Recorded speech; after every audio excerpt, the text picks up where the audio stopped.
식부인은 그 용모가 천하일색으로 꼽을 만큼 아름다워서 그녀를 보는 사람들은 복숭아꽃에 빗대 도화부인이라고도 불렀다. 날씬하고 수려한 자태는 이 세상 사람이 아닌 듯했고 눈은 가을 새벽의 투명한 이슬같이 맑았으며 붉은 입술 속의 하얀 치아는 마치 석류알처럼 반짝이고 뽀얀 피부의 뺨은 눈이 부실 만큼 은은한 도화빛을 바라는 천하절색이었다고 한다.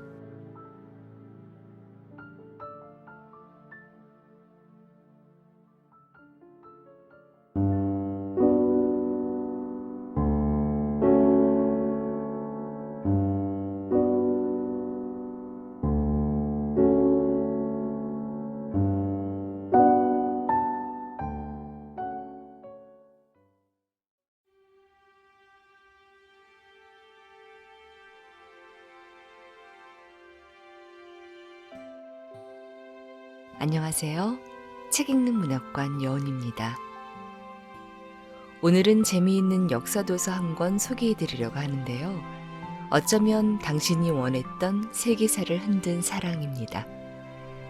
역사 속 스캔들 사랑 이야기는 세대를 막론하고 늘 많은 관심을 받는 주제이기도 한데요. 역사 속 다양한 이야기들, 사람과 사람이 만들어내는 이야기에 관심이 많아서 역사 유튜브 채널을 운영 중이라는 수다몽의 역사수다를 흥미롭게 담아낸 책입니다. 역사 속에서는 생각지도 못한 일들로 인해 전쟁이 일어나기도 하고 왕위를 빼앗기거나 나라가 망하기도 하죠. 현재의 상식으로는 결코 맺어질 수 없는 관계이지만 결혼을 하거나 사랑을 나누기도 하는데요. 역사 속 사건과 인물들의 행태는 우리가 생각하는 것보다 훨씬 더 충격적이고 자극적일 때가 많지요. 충격적이고 놀라운 역사 속 사랑을 통해 역사적 흐름을 쉽고 재미있게 풀어낸 책. 어쩌면 당신이 원했던 세계사를 흔든 사랑. 여운의 목소리로 잠시 들어보시죠. 구독과 좋아요, 알림 설정으로 함께 해주세요.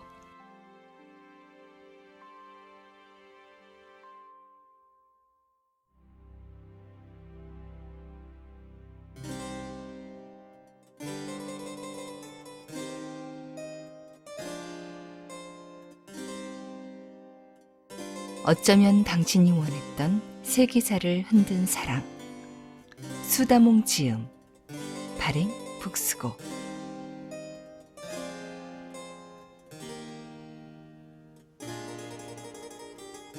챕터 1. 이웃나라의 아내를 탐한 군주 초문왕. 복숭아꽃을 닮은 아름다운 그녀, 식나라로 시집가다. 한 나라의 군주가 오직 한 여인만을 바라본 역사는 찾아보기 어렵다. 한 나라의 최고 권력자에게 원하는 여인을 취하는 일은 그리 어려운 일이 아니지만 넘보아서는 안 되는 여인도 있다. 이미 다른 사람과 혼인을 올린 여인이 그러하다.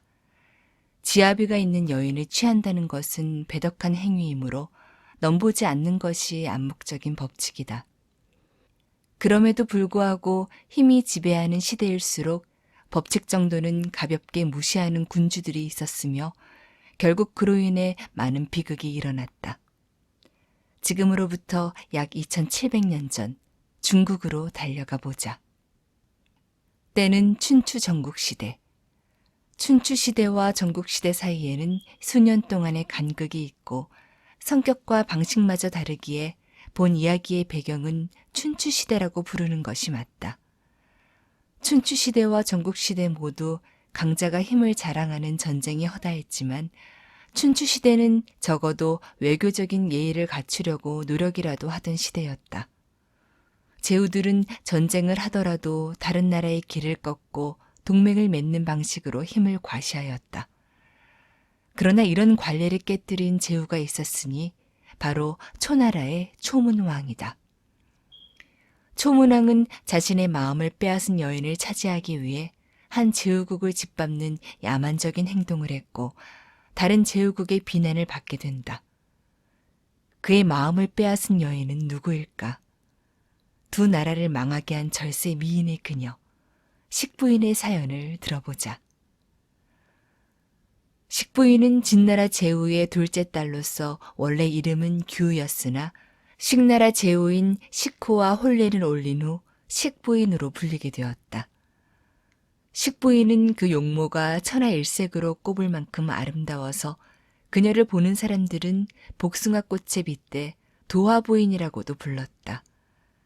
날씬하고 수려한 자태는 이 세상 사람이 아닌 듯했고 눈은 가을 새벽의 투명한 이슬같이 맑았으며 붉은 입술 속의 하얀 치아는 마치 석류알처럼 반짝이고 뽀얀 피부의 뺨은 눈이 부실 만큼 은은한 도화빛을 발하는 천하절색이었다고 한다. 그녀의 미모는 진나라에 파다하게 소문이 났기 때문에 그녀를 보기 위해 진나라의 남자들은 집 앞에서 진을 쳤고 그녀를 본 후에는 상사병에 걸린 이가 한둘이 아니었다고 한다. 그리고 그녀가 식나라로 시집을 갈 때에는 수많은 남자들이 그녀의 집 앞에서 대성통곡을 했다고 한다. 그녀가 시집을 가는 식나라는 다른 제후국들에 비해 작고 힘이 없었고 그녀의 남편이 될 식후는 언제 다른 나라의 침략을 받을지 모른다는 불안에 떨며 하루하루 술만 마시는 심약한 제후였다. 그런 와중 식부인을 아내로 맡게 되었는데 그녀의 미모에 대한 소문은 익히 들어왔지만 실제로 만나본 그녀는 선녀가 하강한 듯 아름다웠다. 식후는 아내를 보자마자 그녀에게 빠져들었고 미인 아내를 얻은 후 자신감까지 가지게 된다. 세상의 미인을 다 합쳐도 내 아내의 미모를 따라가지 못해. 난 지상 최고로 아름다운 아내를 둔 사내라고. 식후는 자신감이 충만한 상태로 정사를 돌보기 시작했고 식부인도 이런 남편을 잘 내조했다. 식후는 백성들의 생활을 개선해야 잘 사는 나라가 된다는 생각으로 농사를 잘 지을 수 있도록 돕고 경제를 성장시키기 위한 노력을 하였으며 군대도 개편하여 국방력 강화에도 힘을 썼다. 이렇게 제후가 나서서 나라를 돌보자 식나라는 차츰 안정되어 갔다. 식후는 외모만 아름다운 것이 아니라 현숙하고 지혜로운 식부인을 더욱 사랑하게 되었고 식나라 백성들은 식부인을 복을 가져다주는 여인으로 여기게 되었다. 식부인을 희롱한 최애후. 그러던 어느 날 식부인이 친정인 진나라에 가기 전에 채나라에 들르게 된다. 채나라의 제후는 최애후였고 그의 부인은 식부인의 언니였다. 그래서 친정으로 향하기 전에 언니를 만나러 채나라에 들른 것이다. 그 아름답다는 처제가 온다고? 부인의 동생이니 내 잘 대접해야지. 최애우는 식부인을 궁으로 초대해 연회를 베풀었는데 식부인을 보는 순간 깜짝 놀라고 만다. 식부인의 언니인 채부인 역시 미인이었지만 소문으로만 듣던 식부인은 채부인과는 비교할 수 없을 만큼 아름다웠기 때문이다. 최애우는 연회 내내 식부인의 모습을 흘깃흘깃 훔쳐보았고 그 아름다움에 연신 감탄을 하였다. 최근에 식나라가 꽤 안정이 되었다더니 식후가 식부인을 맞이해서 그런 것이었군. 식후는 무슨 복이 있어 저렇게 아름다운 여인을 부인으로 맞았단 말인가. 최애우는 식후에게 강한 질투심을 느꼈고 식부인을 먼저 만나지 못한 것에 안타까워했다. 그렇게 연회가 무르익을 무렵 술이 거나하게 취한 최애우는 식부인 쪽으로 몸을 기울였다. 그리고 몰래 속삭이면서 은근슬쩍 식부인을 더듬고 희롱까지 하는 것이다. 식부인, 그대는 어찌 이리 아름다운가? 이 작은 얼굴에 예쁜 이목구비, 날씬한 몸매까지. 과인이 도통 그대에게 눈을 뗄 수가 없다네. 형부가 이렇게 치근덕거리니 식부인은 너무 분하고 화가 난 나머지 그대로 궁을 떠나 식나라로 돌아가 버린다. 언니에게 작별도 구하지 않았다. 설령 언니를 만났다고 해도 떠나는 이유를 말하지 못했을 것이다. 식나라로 돌아온 식부인의 낯빛이 좋지 않은 걸 본 식후는 걱정스레 물어보았다. 부인, 왜 그러시오? 친정에서 안 좋은 일이라도 있었던 것이오? 남편의 물음에 서러움이 터진 식부인은 눈물을 흘리며 최우가 자신을 희롱한 것을 털어놓았다. 이 말을 들은 식후는 머리끝까지 화가 나 온몸을 부르르 떨었다. 최우, 감히 내 아내를 희롱해? 절대로 가만두지 않을 것이다. 식구는 복수를 다짐했지만 사실 약소국인 식나라가 직접 보복할 방도는 없었다. 분을 삭히지 못하던 식구가 마침내 무릎을 탁 치게 되는데 때마침 강성해진 초나라와의 친분을 이용하여 채나라에 복수할 수 있는 계략이 떠오른 것이다. 식부인의 복수를 위해 채나라를 무너뜨린 식후. 식후는 즉시 초나라에 사신을 보내 조공을 바치고 밀서를 전달했다. 밀서에는 채나라에 대한 내용이 담겨 있었다. 채나라의 제후가 제나라를 믿고 초나라에는 조공을 바치지 않으니 어찌 가만히 있을 수 있겠습니까? 채나라의 본때를 보여주심이 마땅합니다. 만일 초나라가 우리를 공격하는 척하면 즉시 채나라의 원군을 요청하겠습니다. 제후는 생각이 깊지 않아서 반드시 원군을 보낼 것이오니 그때 초나라 군대와 우리 군대가 함께 공격하여 제후를 사로잡는 것이 어떻겠습니까? 초나라 초문왕은 당연히 이를 수락했다. 마침 제나라를 믿고 조공을 바치지 않는 채나라가 눈에 가시였는데 채나라를 칠 수 있는 좋은 기회가 생겼으니 거부할 이유가 없었다. 곧바로 초문왕은 식나라에 군대를 보냈다. 식후가 최우에게 원군을 요청하자 최우는 식나라를 도와주기 위하여 군대를 이끌고 달려왔다. 이때 잠복하고 있던 초나라의 군대가 채나라 군사들을 기습적으로 공격했고 최우는 급히 식나라의 궁궐로 도망쳤지만 식나라는 성문을 열어주지 않았다. 최우는 바로 퇴각을 명령했고 정신없이 달아났지만 결국 초나라 군대에게 붙잡히고 만다. 그제야 최우는 모든 것이 식후의 계략이었다는 것을 깨닫고 이를 갈았다. 괘씸한 놈, 내가 동서가 아니라 도와주러 왔건만 이렇게 뒤통수를 쳐? 이윽고 초문왕은 최우를 두고 호통을 치며 군사들에게 가마솥을 준비하게 했다. 내 놈은 예의도 없고 남의 부인을 탐하여 희롱했으니 그 죄가 매우 크다. 내 놈을 삶아 죽여야겠다. 이때 초나라의 대부 육건이 앞으로 나서 초문왕을 말렸다. 대왕, 잠시 고정하옵소서. 이렇게 제후를 죽인다면 다른 제후국이 두려움에 떨 것입니다. 그러나 제후를 살려보내신다면 다른 제후들이 대왕의 덕을 칭송할 것입니다. 하지만 초문왕은 이 말을 들은 채도 하지 않고 제후를 가마솥에 넣으라고 재촉했다. 그러자 육건이 갑자기 몸을 날려 초문왕의 소매를 잡더니 오른손으로 허리에 차고 있던 칼을 뽑아들었다. 초문왕이 육건의 갑작스러운 행동에 깜짝 놀라 몸을 움츠리며 소리쳤다. 이게 무슨 짓이냐? 그러자 육건이 눈물을 뚝뚝 흘리며 말했다. 대왕, 신은 차라리 이 자리에서 대왕과 함께 죽겠나이다. 대왕께서 여러 제후를 잃는 것을 차마 볼 수가 없사옵니다. 육건이 예상치 못하게 강수를 두자 초문왕도 흔들리게 된다. 과인을 이렇게까지 생각하고 중언을 하다니 그저 놀라울 따름이요. 그대의 말을 따르겠소. 육건은 고개를 조아리며 말했다.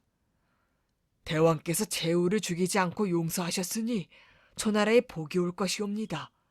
허나 대왕께 무례를 범한 소인의 죄는 죽어 마땅하니 죽여주시옵소서. 아니요, 내 그대의 충심은 잘 알았으니 이 염려치 마시오. 대왕께서 소인에게 자비를 베푸실지라도 소인은 용서받을 수가 없사옵니다. 소인과 같은 자가 용서받는다면 그것이 전례가 되어 이후에는 작은 빌미만으로도 대왕을 위협하는 자들이 넘쳐나게 될 것이옵니다. 육건은 말을 마치고 스스로 발목을 잘라버렸다. 초문왕은 육건의 행동에 더욱 감복하여 이후 그를 태백이라 칭하며 존칭을 사용했고 모든 성문을 관할하도록 했다. 초문은 최후를 풀어주고 화의의 의미로 연회를 베풀었다. 한창 연회가 무르익자 술이 얼큰하게 취한 최후는 자신을 함정에 빠뜨린 식구에게 복수하기 위해 슬쩍 운을 뗐다. 대왕, 저는 말로만 듣던 이 천하절색을 본 적이 있습니다. 그게 정말이요? 그 천하절색이 누구란 말이요? 천하에 이 식후의 부인처럼 아름다운 절세 미인은 없을 겁니다. 선녀와 같이 아름다운 모습을 보면 이 대왕도 한 번에 빠지실 것입니다. 최우는 초문왕의 눈치를 보며 식부인의 아름다움에 대해 침이 마르도록 칭찬을 했다. 이쯤 되니 초문왕도 식부인의 미모가 궁금했다. 그런 절세 미인이라니 나도 한번 보고 싶소. 대왕의 위엄이시면 어려울 게 뭐가 있겠사옵니까? 식나라는 조나라의 속국인데 속국의 여인이 곧 대왕의 여인 아닙니까? 최우가 뱀처럼 속삭이자 초문왕은 솔깃해졌다. 그 아름답다는 식부인을 꼭 한번 봐야겠구나. 정말 아름답다면 내 것으로 만들 수도 있지 않겠는가?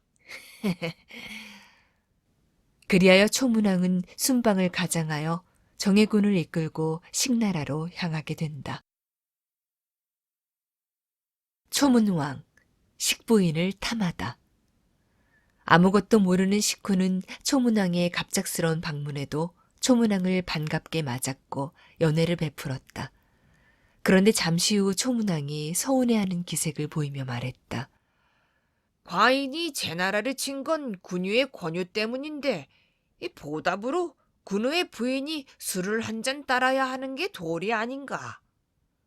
당황한 식후는 식부인을 연회장으로 불렀는데 식부인의 모습을 본 초문왕은 넋을 잃게 된다. 오, 정말 아름다운 여인이로다. 저런 천상의 여인처럼 아름다운 이가 있다니. 사뿐사뿐 걸어 들어온 식부인은 초문왕에게 술을 따르는데 초문왕의 뜨거운 눈길을 알아차리고서 몸을 떨었다. 연회를 마치고 돌아간 초문왕은 머릿속에서 식부인을 지울 수가 없었다. 그래서 자신이 그녀를 갖기로 결심했다. 다음날 초문왕은 답례를 한다며 식구를 자신의 군용으로 초대해 연회를 열었다. 한참 술잔이 오간 후에 초문왕이 말했다. 과인이 식나라를 위해 이렇게까지 했는데 이 보답이 없으니 조금 섭섭하구려. 식나라가 너무 작고 가난하여 답례가 부족합니다. 부디 용서하십시오. 식구가 송구하여 몸을 숙이는데 초문왕이 손짓을 하자 갑자기 군사들이 몰려와 식구를 결박했다. 곧이어 초문왕은 식부인을 데려오라고 명령을 내렸다. 영문도 모른 채 결박당한 식구는 그제야 무슨 일이 일어나는지 깨달았다. 식나라의 운명은 참으로 어이없게 초나라의 소나기에 들어간 꼴이 되었고 식부인도 이 소식을 듣게 되었다. 나 때문에 이런 사단이 일어났구나. 이대로 있다간 초문왕에게 잡혀가겠구나. 식부인은 모든 것을 포기하고 우물에 몸을 던지려 했지만 초나라 장군이 다급히 치맛자락을 붙들어 그녀를 살려냈고 초문왕 앞으로 끌고 갔다. 그대가 나를 선택하면 식구를 살려주겠다. 초문왕은 식부인을 협박했고 식부인은 남편을 살리기 위해 눈물을 머금고 초문왕을 따라 초나라로 가게 됐다. 초문왕은 약속대로 식구를 살려주고 작은 집에서 머물게 했는데 식구는 나라와 부인을 잃은 원통함에 결국 화병으로 죽고 말았다. 식부인은 초문왕의 왕비가 되어 2명의 아들을 낳았다. 그런데도 식부인은 좀채 웃는 일이 없었고 3년간 말도 하지 않았다. 초문왕은 식부인을 아끼고 사랑했지만 아무 말도 하지 않는 그녀가 몹시 답답했다. 자신의 왕비가 된 식부인과 마주보며 웃고 담소도 나누면서 그녀의 아름다운 미소도 보고 싶은데 모든 것을 거부하는 식부인을 두고 초문왕은 초조해하며 왜 말을 하지 않는지 물었다. 저는 2 지하비를 섬겼습니다. 죽은 지하비를 따라 죽지 못할 망정 어찌 말을 할 수 있겠습니까? 식부인의 말에 초문왕은 그녀의 몸은 여기 있어도 마음은 식후에게 있음을 한탄하게 된다. 이후 초문왕은 황나라를 치러 갔다가 뺨에 화살을 맞았는데 치료가 제때 되지 않아 괴로워하다 사망했다. 그는 죽기 전에 식후가 나타나 자신을 저주하는 악몽을 계속 꾸었다 하니 마음속 깊은 곳에 죄책감이 있었던 듯하다. 식부인의 아름다움에 반한 자원. 초문왕이 죽은 뒤 초문왕과 식부인 사이에서 태어난 큰아들 도우가 왕위에 올랐다. 그러나 도우는 군주감이 아니었다. 기록에 따르면 도우는 놀기를 좋아하고 사냥을 즐겼으며 정사에 관심이 없었다고 한다. 사실 나이를 계산해보면 너무 어려 철이 없었던 게 아닌가 싶은데 군주의 자리에 올랐으니 분명 흠이 되었을 것이다.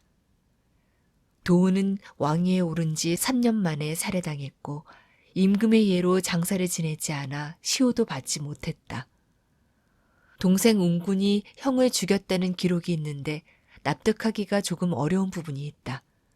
둘 다 나이가 어렸고 10살도 안 된 웅군이 왕위를 탐내어 형을 죽였다는 것은 말이 되지 않는 듯 싶다. 다만 그를 옹호하는 세력이 움직였을 수는 있겠다. 웅군은 초나라 20대 군주 초성왕이 되는데 즉위 초에는 나이가 어려 초문왕의 동생 초자원이 초나라 최고 직위인 영륜의 자리에 있으면서 초성왕을 도왔다. 왕은 어리고 자원의 힘은 막강해 초성왕이 자원의 눈치를 많이 봐야 했다. 그런데 이것이 식부인에게 또 다른 불행으로 다가왔다. 초자원이 아름다운 형수인 식부인에게 마음을 빼앗겼던 것이다. 식부인은 초나라의 왕비로 지낸 시간 동안 많은 것을 경험하면서 정치 감각을 익혔고 어린아들 초성왕을 대신해 그동안의 정치 감각을 발휘해 정무를 보고 결정을 해야 했다. 그러다 보니 영륜인 자원을 만나 논의하는 일이 많았다. 자원은 식부인을 자주 만나면서 그녀의 아름다움과 기민함, 총명함에 감탄하게 되었다. 그렇게 식부인에게 더더욱 빠지게 된 자원은 매일 정무를 논의한다는 핑계로 식부인을 만나러 왔는데 하루라도 그녀를 보지 않으면 살 수가 없는 지경에 이르렀던 것이다. 그리고 숨겨왔던 마음이 차츰 겉으로 드러나기 시작해 궁 안에 있는 사람들이 다 눈치챌 정도가 되었다. 궁녀들도 그의 마음을 눈치채고 그가 눈을 빛내는 것이 도적 같았다라고 할 정도였다. 식부인 입장에서는 자원이 죽은 남편의 동생이고 영륜이었기 때문에 그를 박대할 수 없어 예의를 다했을 뿐인데 자원은 그 예의를 착각하여 식부인도 자신에게 마음이 있다는 것으로 받아들였다. 식부인은 자원 때문에 불편하고 난감했다. 자원이 불편해진 식부인은 그를 피하는 것이 상책이라 생각해 그를 만나지 않는 것으로 이 문제를 해결하고자 했다. 자원은 그녀의 얼굴 보는 낙으로 살아가는데 식부인이 만나는 것을 피하자 애가 달았다. 그녀를 꼭 갖고 말겠다. 자원은 정복력에 가득 찬 결심을 하고 식부인의 후궁 옆에 국빈관을 짓기 시작했다.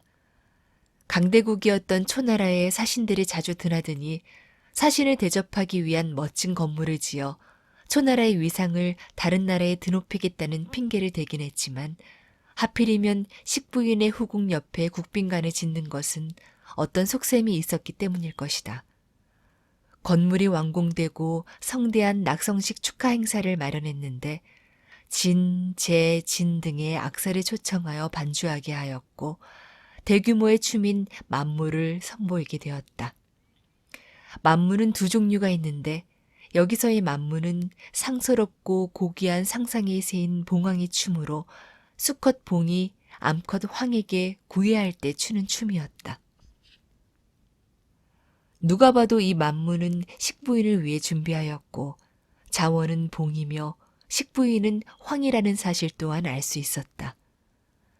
자원은 식부인에게 만무를 보여줄 생각에 설렜지만 이것을 알고 있었던 식부인은 낙성식에 가지 않음으로써 자신의 뜻을 전할 뿐이었다. 초문왕은 다른 제후국을 정벌해 조공이 끊이지 않았는데 더 이상 국토를 넓히지 않고 춤이나 추고 노래나 부르면서 과부인 나의 곁에 있으려고 하니 너무 이상하지 않은가. 그런데 자원은 식부인의 완곡한 거절의 말을 다르게 해석한다. 내가 다른 제후국을 정벌하는 영웅의 모습을 보여주면 식부인이 내게 반하겠구나. 하면서 말이다. 자원은 곧바로 병차 600승을 거느리고 정나라를 정벌하러 떠나게 된다. 그러나 정나라는 제나라와 연합하여 초나라의 군대에 맞섰고 겁이 많았던 자원은 결국 아무런 공도 세우지 못하고 퇴각하고 말았다. 밤을 이용해 군대를 철수시킨 자원은 정나라의 국경을 완전히 벗어나서야 북과 종을 울리며 도성인 영성으로 돌아갔다. 그리고 식부인에게 사람을 보내 승전을 한 것처럼 꾸며 보고하지만 영륜이 전쟁에서 이겼으면 백성들에게 알리고 태묘에 고하여 선왕의 영혼을 위로하면 되거늘 과부인 나에게 알릴 이유가 무언가 하며 식부인은 차갑게 말할 뿐이었다. 집착으로 무너지는 자원. 자원은 생각도 못한 식부인의 차가운 반응에 초조해졌고 스스로를 자제하지 못하게 되었다. 어느 날 자원은 식부인이 감기에 들어 몸이 좋지 않다는 소식을 듣고 무조건 후궁으로 쳐들어갔다. 그리고는 아무도 방해하지 못하도록 수백의 사병들로 후궁을 둘러싸고 사흘 동안이나 나오지 않았다. 역사가들은 자원이 식부인의 침상 옆에서 수염을 가다듬는 것을 보았다고만 기록하고 있는데 이 사흘 동안 무슨 일이 있었는지는 알 수 없다. 자원은 사랑에 집착하여 병을 얻고 이성의 끈을 놓아버린 사내일 뿐이었다. 또한 사병을 이끌고 궁 안에 들어온 건 반란과 같은 행위인데 자원은 식부인을 차지하기 위해 스스로 반란자가 되고 만 것이다. 이 소식을 들은 대부 투렴이 후궁으로 가서 자원에게 외쳤다. 신하된 자로서 어찌 이곳에서 수염을 다듬고 있는 것이오? 속히 궁 밖으로 나가시오.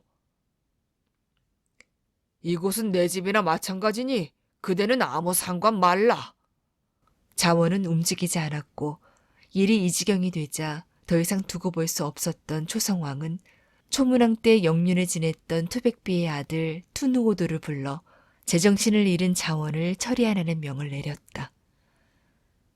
명을 받은 투누오도는 병사들을 이끌고 후궁으로 달려갔고 그 위세에 눌린 자원의 사병들은 우왕좌왕 헤매다 뿔뿔이 흩어졌다.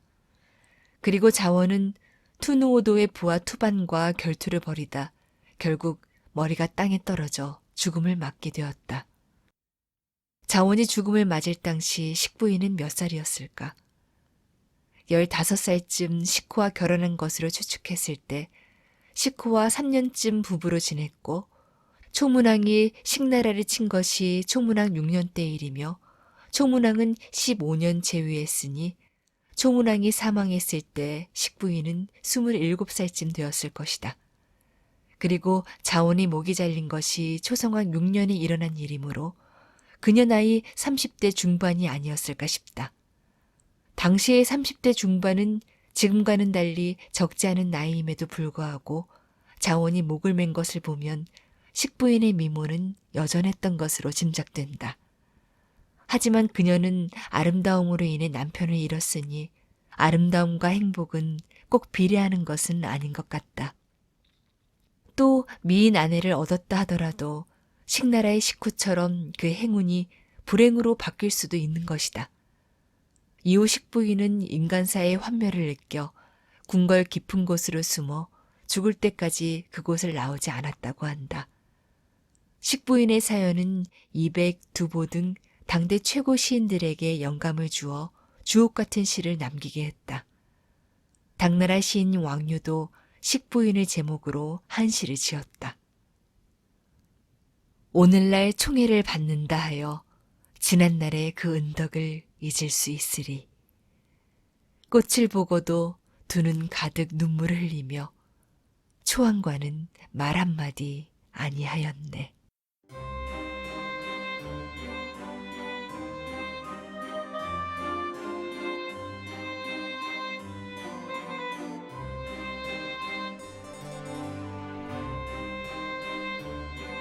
헨리 8세의 변덕스러운 사랑. 헨리 왕자, 형수와 결혼하다. 우리나라 역사 속에서 두고두고 회자되는 여인을 떠올려 보면 숙종의 후궁이었다가 국무의 자리까지 올랐지만 결국 사약을 받고 비참하게 죽음을 맞은 여인 장희빈이 떠오른다. 영국 역사 속에도 장희빈의 생애와 꼭 닮은 여인이 있다. 바로 헨리 8세의 마음을 사로잡아 왕비의 시녀에서 왕비로 신분 상승을 했던 앤 불린이다. 헨리 8세와 앤 불린. 그들의 사랑 이야기가 큰 스캔들이 되었던 16세기 영국으로 떠나보자. 1509년 18살의 나이로 영국 튜더 왕조의 두 번째 국왕이 된 헨리 8세. 그는 호방하고 활달한 성품으로 국민들의 마음을 사로잡았고 국민들은 그가 영국을 잘 이끌어 나갈 것이라는 기대감을 가졌다. 그리고 카스티아와 아라곤의 공동군주인 페르난도 2세와 이사벨 1세의 막내딸 캐서린이 헨리 8세의 왕비가 되어 그의 옆에 서게 되었다. 캐서린은 헨리 8세와 결혼하기까지 많은 우여곡절을 겪었다. 영국은 장미전쟁이라는 귀족들의 내전을 겪은 후 헨리 7세의 튜더 왕조가 출범하게 되었고 헨리 7세는 아서와 헨리 두 아들을 낳았다.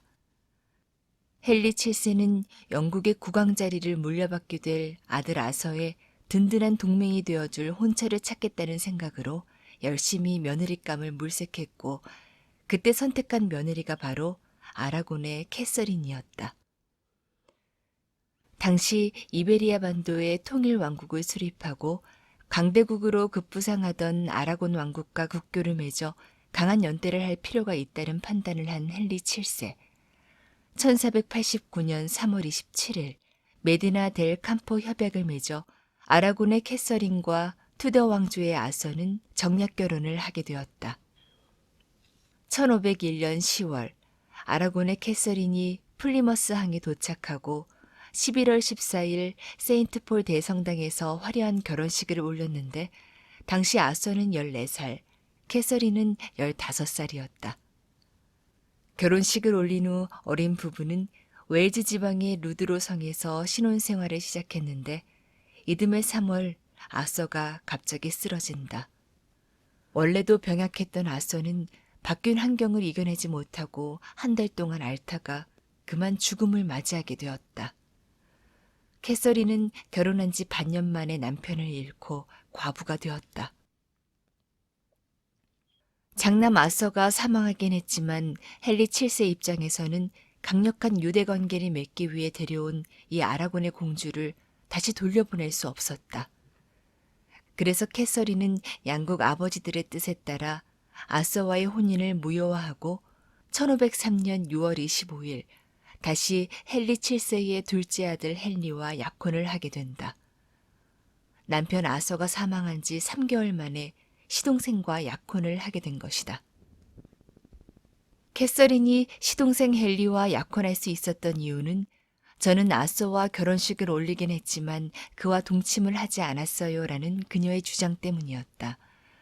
결혼 기간도 불과 몇 개월인데다가 아서가 병약한 체질이라 동침을 하지 않았다며 혼인 무효를 주장한 것이다. 교황청이 혼인 무효를 결정하긴 했지만 사실 두 사람의 동침 여부는 정확히 알 수 없다. 다만 캐서린은 양국의 부모들이 원하는 것이 무엇인지 알았고 설령 남편과 동침을 했다 하더라도 진실을 말할 수 없었을 것이다. 이렇게 헨리는 6살 연상의 형수였던 캐서린과 약혼을 하게 되는데 이때는 아름답고 우아한 캐서린이 자신의 짝으로 손색이 없다는 생각에 헨리 8세도 캐서린에게 호감이 있던 것 같다. 우여곡절 끝에 영국의 왕비가 된 캐서린을 두고 헨리는 자신이 그녀를 구해준 것이라는 자부심마저 느꼈다. 우리가 초상화에서 접하는 헨리 8세는 배가 많이 나온 중년의 모습이다. 그런데 의외로 젊은 날의 헨리 8세는 날씬한 몸매, 큰 키, 잘생긴 얼굴, 뛰어난 매력을 가진 패셔니스타였다고 한다. 게다가 승마, 무용, 무술 등 못하는 것이 없을 만큼 다재다능하고 매력적이었다. 어쨌든 영국의 왕과 왕비가 된 헨리 8세와 캐서린은 결혼을 하고 다양한 연애를 함께 즐겼던 것으로 봐서 부부 사이가 좋은 편이었던 것 같다. 두 사람 사이에 아들만 태어난다면 이 다정한 부부의 사이는 더욱 돈독해질 것으로 보였다. 그러나 1511년 캐서린이 낳은 첫 아들이 몇 주 만에 사망하게 된다. 자신의 왕국을 물려줄 아들을 원했던 헨리는 큰 실망감을 겪었는데 실망감 때문인지 아니면 허니문이 끝났기 때문인지 헨리 8세는 캐서린에게서 마음이 멀어지고 캐서린이 두 번째 임신을 했을 때부터는 바람을 피우기 시작했다. 캐서린이 서운한 뜻을 내비치자 헨리 8세는 오히려 버럭 화를 냈다고 한다. 두 번째 아이를 유산하고 캐서린이 세 번째 임신을 했을 때 헨리 8세는 기쁜 마음으로 기대를 했지만 불행히도 캐서린은 또 아이를 사산하게 되었다. 이후 캐서린은 다시 임신을 해 왕자를 낳았지만 몇 시간 만에 아기가 또 사망을 한다. 그리고 다섯 번째 임신으로 딸 메리를 낳았다. 메리만은 건강하게 자랐고 훗날 피의 메리로 불리는 메리 여왕이 된다. 캐서린은 다음에 또 딸을 낳지만 태어난 지 얼마 지나지 않아 사망을 하면서 헨리 8세는 캐서린이 왕자를 낳을 것이라는 희망을 버리게 된다. 헨리 8세가 대놓고 정부들과 미래를 즐기며 캐서린의 마음을 아프게 했지만 아들을 낳지 못한 캐서린은 항의조차 제대로 할 수 없었다. 이때 헨리 8세가 푹 빠져있던 여인이 있었으니 바로 캐서린 왕비의 시녀였던 앤 불린이다.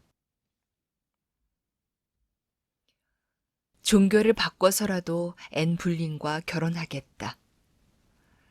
앤의 아버지는 상인 집안 출신의 토마스 불린이고 어머니는 명문가 하워드 가문의 엘리자베스로 앤이 태어난 날짜는 정확하지 않지만 역사학자들은 그녀가 1501년과 1507년 사이에 태어났다고 추정한다. 토마스 불린은 악착같이 부를 쌓아 명망 있는 집안과 결혼을 해 신분 상승을 했는데 딸을 이용해 더 높은 곳에 오르려는 욕망을 가진 사람이었다. 앤은 아버지의 욕망에 의해 네덜란드를 다스리고 있던 오스트리아의 여대공이자 막시밀리안 1세와 마리드 부르고뉴의 딸인 마르가리타의 시녀가 된다. 마르가리타는 어린 앤을 무척 귀여워했다고 한다.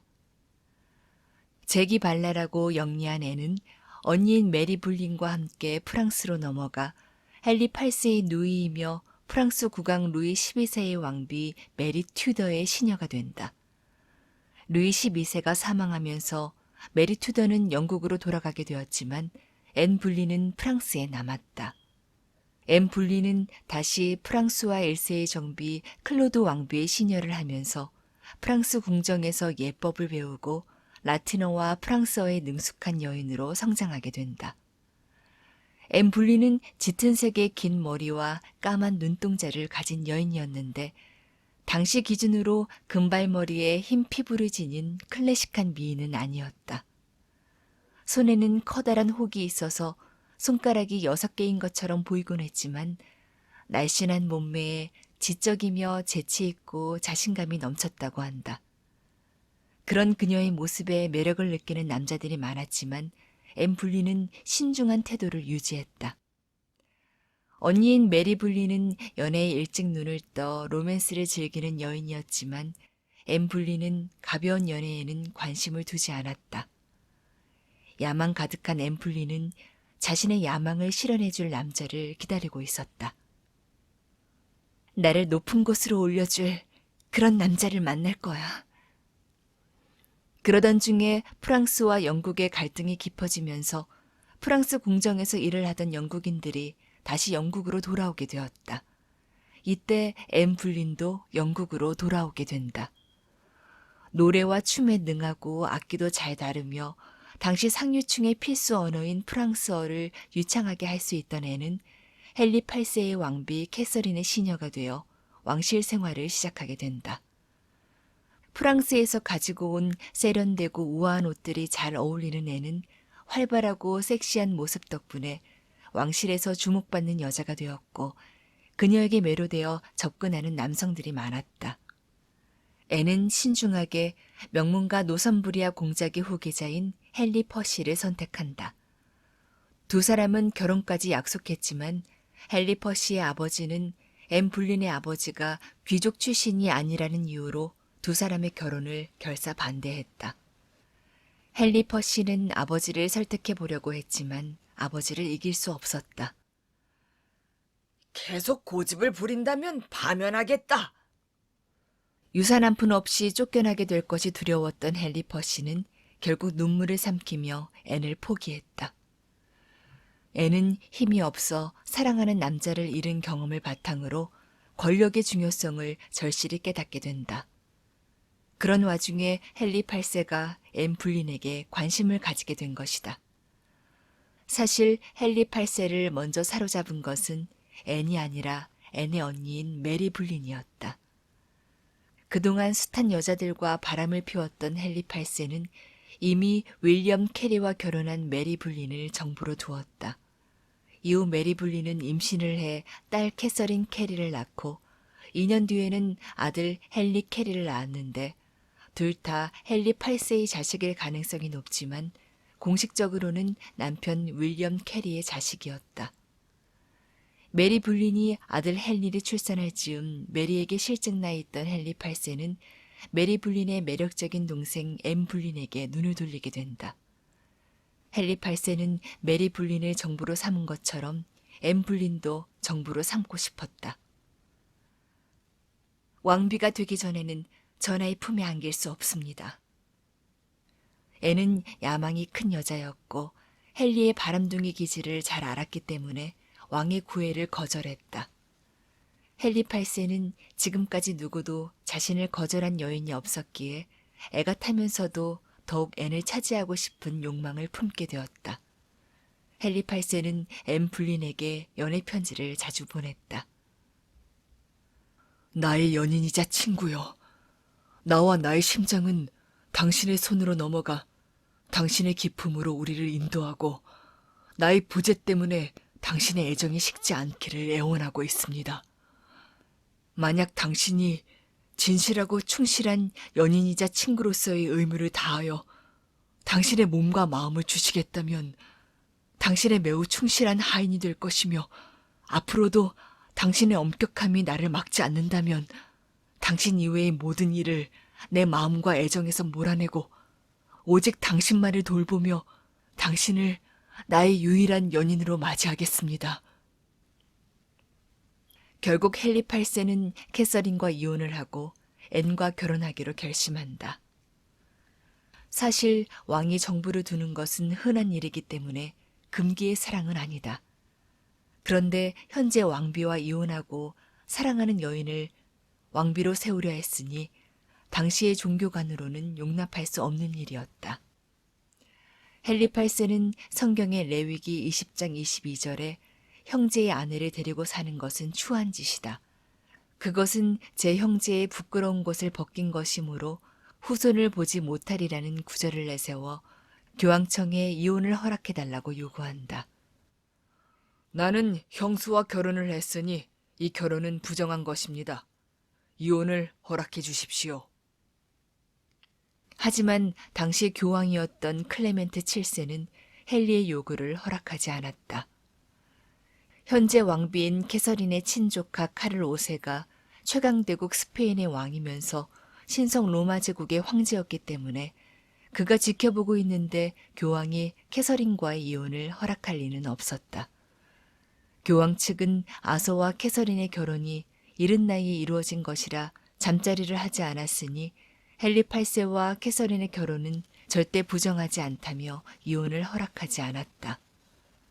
캐서린 역시 자신의 딸 메리를 생각하며 완강히 버텼다. 교황의 승인을 얻지 못한 헨리 8세는 교황과의 정면 대결을 택했다.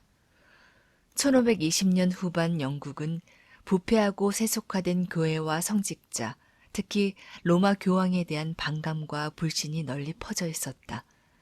헨리 8세는 이런 분위기 속에서 1529년부터 1536년까지 의회를 소집해 교회 개혁에 나섰고 국왕인 헨리 8세가 교회의 유일한 보호자이자 최고의 수장임을 선언했다. 이렇게 교회와 관련된 최고의 사법관을 장악하고 영국 교회의 기도책에서 교황의 이름을 삭제하였다.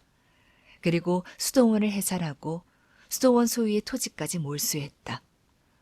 원래 헨리 8세는 정통 카톨릭 신앙에 충실했던 터라 루터를 논박하는 저술로 교황에게서 신앙의 수호자라는 칭호를 받았었다. 그런데 결혼 문제와 얽히면서 전혀 다른 태도를 취하게 된 것이다. 헨리 8세는 국왕을 영국 교회의 최고 수장으로 규정하는 수장령을 의회에서 통과시키며 영국 국교회를 새롭게 만들어버린다. 헨리는 1533년 루터의 신교 사상에 동조했던 케임브리지 신학자 크랜머 캔터베리를 신임 대주교에 임명해 캐서린과의 결혼이 무효임을 선언하게 한다. 헨리 8세와 캐서린의 이혼이 거의 성사될 즈음 애는 잠자리를 허락했다. 이제 결혼이 눈앞에 왔음을 알았기 때문일 것이다. 헨리 8세는 앤 불린에게 펜브로크 여후작의 지위를 내려 백작의 신분으로 만들어주고 엄청난 재산과 영지를 내려주는데 미혼 여성이 직접 자기를 하사받은 일은 전례가 없었다. 앤의 아버지는 백작 지위를 얻었고 앤의 가문은 다른 어떤 귀족 집안보다 더 큰 지위와 권력을 누리게 되었다. 헨리의 뜨거운 마음을 확인할 수 있는 부분이다. 그리고 1533년 1월경 헨리 8세는 이미 임신한 상태인 앤과 비밀리에 결혼하였고 같은 해 6월 1일 앤 불리는 호화로운 예식을 통해 영국의 왕비로 즉위하게 되었다. 두 사람은 결혼했지만 영국은 대내외적으로 혼란과 갈등의 소용돌이에 빠졌다. 여론은 버림받은 왕비 캐서린에게 동정적이었고 앤은 왕을 유혹한 요부로 생각하며 거부했다. 특히 카톨릭 신앙에 충실한 고위 성직자나 국민들은 개신교에 호의적이었던 앤을 극도로 싫어했을 것이다. 헨리는 자신을 지지하지 않거나 이단으로 보는 사람들을 반역죄 혐의로 사형에 처한다고 선포한 후 실제로 사형을 집행하기도 했다. 이때 처형당한 사람 중에는 유토피아의 저자 토마스 모어도 있었다. 토마스 모어는 캐서린과의 이혼 문제에 반대하여 사표를 냈으며 앤과의 결혼식에도 나타나지 않아 반역죄로 체포되었고 다른 50명과 함께 처형되었다. 액면으로 보면 사랑 때문에 종교를 바꿔버린 왕이라는 로맨틱한 설정이 만들어지지만 정치란 것이 그렇게 단순하지만은 않다. 당시 부패한 교회와 성직자, 교황에 대한 불신이 팽배해 교회 개혁이 필요한 상황이었다. 또 영국의 국고는 끝없는 전쟁으로 텅텅 비어있는 상황이었다. 그런데 종교개혁을 하면서 영국의 모든 교회 재산은 헨리 8세에게 돌아가게 되었고 로마 교황청으로 보냈던 교회 헌금도 그의 금고로 보내졌다. 그러니까 여러 가지 시대 상황이 맞물려 종교 개혁이 일어난 것인데 앤이 그 불씨가 된 것이다. 헨리 8세와 앤이 결혼식을 올린 지 3개월 만에 아이가 태어났다. 왕실의 의사들과 점성가들이 아들로 예언했기에 상속자 탄생을 축하하는 예식이 준비되어 있었다. 그런데 태어난 아이는 딸이었다. 앤은 헨리의 실망한 표정을 보고 미안하다며 흐느껴 울었고 낭패감과 당혹감에 빠진 헨리는 그 자리를 떠났다. 그래도 앤이 아들을 낳을 거라는 희망을 버린 것은 아니기 때문에 헨리는 태어난 딸에게 엘리자베스라는 이름을 붙여준다. 이때만 해도 헨리가 앤을 사랑하고 있었기 때문에 캐서린이 낳은 딸인 메리 대신 엘리자베스에게 왕위를 물려준다는 왕위 계승권법을 공표하기도 했다. 아내의 목을 원한 잔인한 왕 헨리 8세. 종교까지 바꾸며 결혼한 두 사람의 사이는 조금씩 금이 가기 시작한다. 연애할 때는 매력적이었던 앤의 화려함과 강한 성격, 진보적인 태도와 정치적 식견은 당시 형식적인 역할에 지나지 않았던 왕비로서는 적합하지 않았다.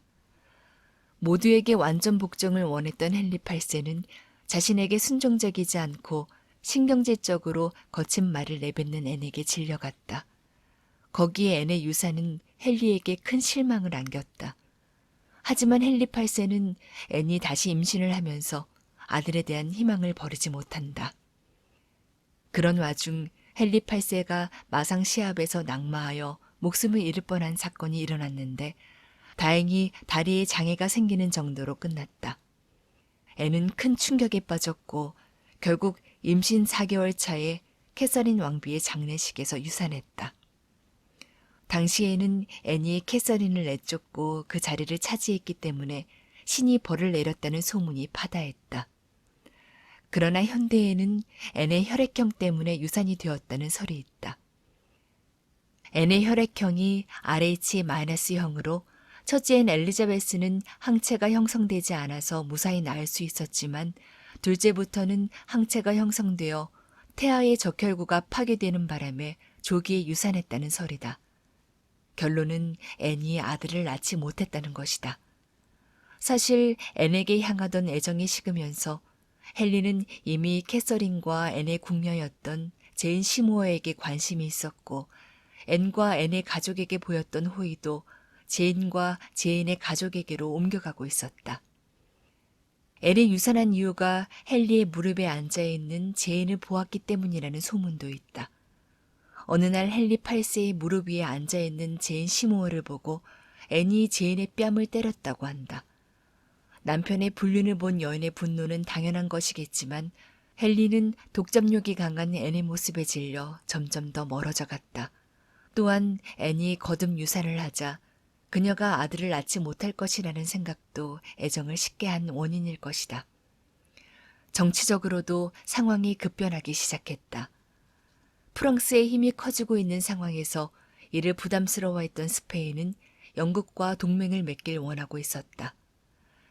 캐서린이 살아있을 때는 도의적으로 그럴 수 없었지만 캐서린이 죽자 동맹이 가능해졌다. 그러나 앤 불린이 왕비 자리에 있는 것이 큰 장애물이었다. 스페인 대사는 대놓고 제인 시모어가 왕비감이라고 말하기도 했다. 여러 상황과 맞물려 헨리 8세는 앤을 내치고자 했지만 명분이 없었다. 이때 나선 사람이 토머스 크롬웰이다. 크롬웰은 몸이 아프다는 핑계로 왕실에 나가지 않고 집에서 앤을 없앨 계획을 짰고 곧 앤을 반역과 근친상간 그리고 마녀의 마법행위라는 죄명을 들어 누명을 씌웠다. 토머스 크롬웰은 앤 불린이 플랑드르의 음악가를 비롯해 3명의 귀족들과 잠자리를 가졌고 그중 1명과는 결혼해 같이 왕을 몰아낼 계획을 세웠다고 주장했다. 게다가 아이를 가지려는 목적으로 친동생과 잠자리를 가졌다고까지 했다. 사랑하지 않는 남편을 증오했던 앤 불린의 친동생인 조지 불린의 부인은 적극적으로 앤과 조지를 모함했다. 토머스 크롬웰은 모진 고문을 행하며 앤의 궁정에 있던 음악가 마크 스미튼에게서 앤과 부정을 저질렀다는 자백을 받아냈다. 고문을 당한 마크 스미트는 앤과 부정을 저질렀다는 남자들의 이름을 줄줄이 말했고 그 남자들이 하나둘씩 체포되었다. 한 명의 남자와만 관계를 맺었다고 해도 되었을 텐데 왜 그렇게 많은 남자들을 죄인으로 몰고 앤 불륜의 동생까지 연관시켰을까? 왕비와 불륜을 저지른 이가 한 명이면 그 사람이 너무 부각되어 왕과 동급으로 비교될 수 있고 또 왕비를 구제할 수 없는 부도덕한 여자로 모는 데는 여러 남자가 있었다는 것이 효과적이었기 때문이다. 앤도 체포되어 런던탑에 갇히게 되는데 앤은 헨리 8세에게 억울함을 호소하는 편지를 보냈다. 폐하, 당신이 말씀하신 대로 진실을 고백하는 것으로 저의 신변이 안전해진다면 저는 기꺼이 따르겠어요. 하지만 당신의 불쌍한 아내가 죄를 인정하리라고는 생각하지 마세요. 폐하, 저에게 정당한 공개 재판을 받게 해주세요. 저의 진술에는 사람들이 들어서 부끄러워할 내용은 결코 없을 것입니다. 그렇게 하면 저의 결백이 밝혀지고 당신이 의심하신 것들이 저에 대한 중상모략임이 밝혀지든지 아니면 저의 유죄가 명백하게 인정되든지 분명해질 것입니다. 신과 당신이 저에게 어떤 결정을 내리시더라도 저는 당신을 원망하지 않을 것입니다. 하지만 이 간절한 편지는 헨리 8세의 싸늘하게 식은 마음을 울리지 못한다. 앤은 법정에서 자신의 죄목들을 강력히 부정하고 반박했다. 앤의 혐의에 대한 증거가 별로 없었고 앤이 실제로 이런 행동을 했을 확률도 지극히 낮았다. 하지만 그녀를 도와주는 사람은 아무도 없었다. 앤의 외삼촌이자 대귀족인 하워드 가문의 노포크 공장 역시 기꺼이 앤의 몰락에 협조했다. 왕비의 간통은 왕위 계승권과 엮이는 문제이기 때문에 앤은 반역죄로 사형을 선고받았다. 처형문을 낭독할 사람은 앤의 외삼촌인 노포크 공작이었다. 헨리 퍼시는 앤의 유죄 판결을 받자 쓰러져 몇 달 뒤 죽고 말았다. 의외로 앤은 담담하게 판결을 받아들였지만 이와 별개로 자신 때문에 죽게 된 무고한 사람들을 걱정했다고 한다. 1536년 5월 14일, 당시 대주교였던 캔터베리가 헨리와 앤의 결혼을 무효라 선언했고 5월 17일 앤과 부정한 행위를 저질렀다는 남자들이 참수되었다. 나의 남편인 국왕이시여, 당신은 그동안 나에게 정말 잘해주셨습니다. 시녀였던 나에게 후작의 자귀를 내리셨고 다시 왕비로 맞아주셨습니다.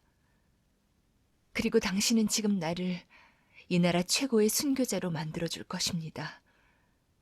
그 은혜를 잊지 않겠습니다. 저의 마지막 소원입니다.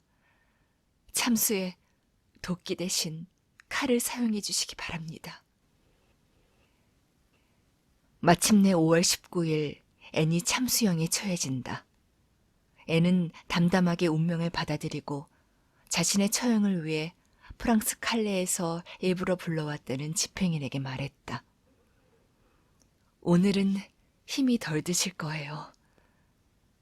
제 목은 가늘거든요. 목이 잘린 후에 앤을 위한 아무런 장례식 준비가 되어 있지 않았기에 나중에 앤의 머리와 몸을 빈 나무 상자에 담아 세인트 피터 에드 빈쿨라 예배당 아래 묻어주었다고 한다. 헨리가 캐서린과 이혼했을 때 국민들은 왕의 경솔함을 비웃었고 앤을 왕의 창녀라고 부르며 증오했다. 하지만 그녀의 어이없는 사형 이후에는 증오가 동정으로 바뀌었고 헨리 8세에 대한 반감만 늘어났다.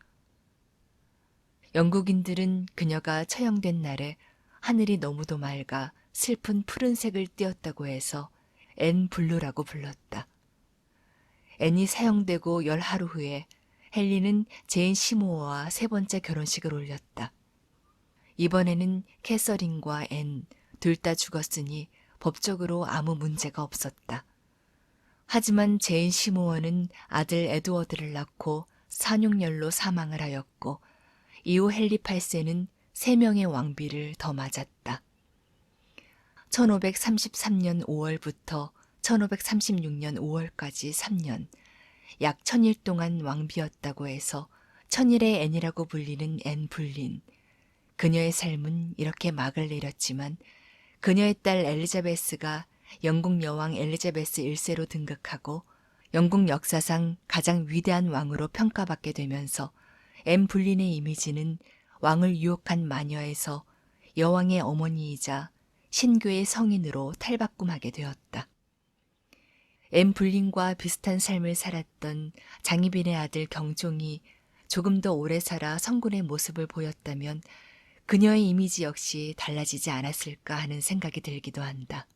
영국에서 가장 고귀한 여인이 되었다가 순식간에 추락해 비극적인 죽음을 맞이한 앤 불린.